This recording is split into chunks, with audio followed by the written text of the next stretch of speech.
अन्नपूर्णा स्वयंपाकघराच्या चॅनलवरून माझा तुम्हा सर्वांना नमस्कार। आज आपण गोडाचा पदार्थ बनवणार आहोत, ते म्हणजे पुरणाचे कानुले आपण आज बनवणार आहोत। त्यासाठी चण्याची डाळ घ्यायची 1 वाटी, स्वच्छ धुवून घ्यायचं।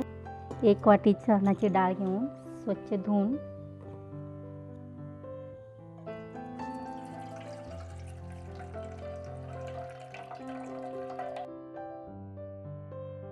आता ह्यात थोडी हळद टाकायची, 1 चमचा तेल टाकायचं, थोडं गरम पाणी करून त्यामध्ये घालून द्यायची। 1 वाटी डाळ आहे, 1 वाटीच्या डाळामध्ये 12 ते 15 कानुले होतात करंजी। ते आता आपण कुकरमध्ये शिजण्यास ठेवून देऊ।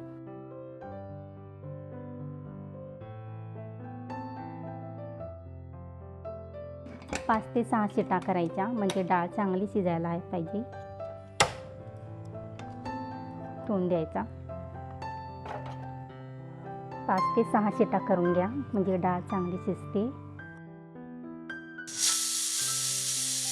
आता आपण डाळ शिजली का बघूया।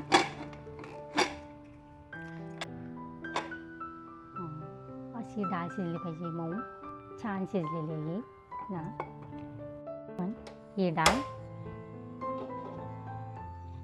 भांड्यामध्ये काढून घ्यायची।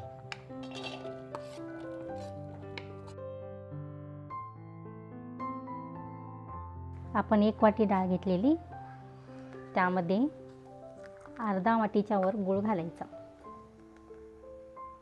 तुम्हाला कसं गोड लागेल तसं घाला, चालते, काही प्रॉब्लेम नाही। छान असं शिजवून घ्यायचं, आपण पुरण शिजवून घेतो तसं शिजवून घ्यायचं।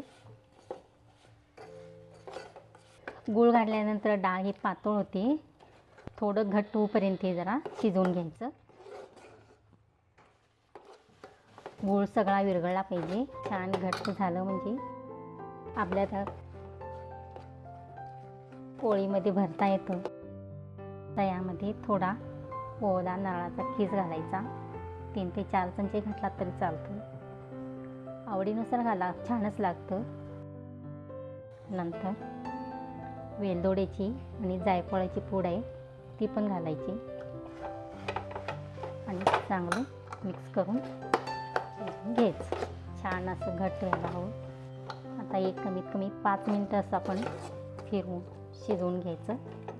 छान वास येतोय, मस्त झाले, कलरही छान आला आहे। थोडं गार होऊ द्यायचं, ते गार झाल्यानंतर मिक्सरमध्ये बारीक करून घ्यायचं। मिक्सरमध्ये केलं तरी चालतं, आणि पुरण वाटायचं मशीनमध्ये सही बारीक करून घेतलं तरी छानपैकी बारीक झालं पाहिजे। आणि एका बाउलमध्ये काढून घ्यायचं। आता हे पीठ मळलेलं मिक्स करून घ्यायचं जरा असं छानपैकी, आणि ह्याचे छोटे छोटे गोळे करून घ्यायचे, पेढे असं गोळे करून घ्यायचे, आणि पीठ लावून घ्यायचं त्याला।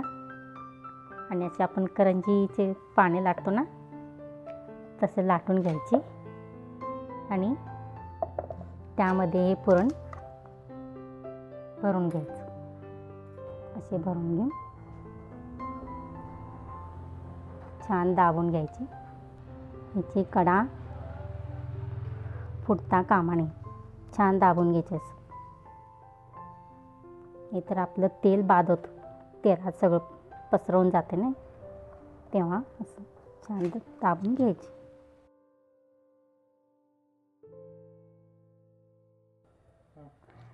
आता तेल गरम करायला ठेवायचं। बघूया तेल तापले का, गरम झाले का? हां, झाले। तेव्हा असे सगळे करून घ्यायचे, आणि तळून घ्यायचं आपण। ह्याच्यात गुलाबी रंगावर येऊपर्यंत आपण छानपैकी तळून घ्यायचे। असे कानुले तयार होतात, छानपैकी खुसखुशीत, स्वादिष्ट होतात। पुरणाचे कानुले तयार। त्यावर असं तूप टाकून खाल्लं तर फारच छान. माझा व्हिडिओ आवडला असेल तर लाईक, शेअर आणि सबस्क्राईब करा. नमस्कार.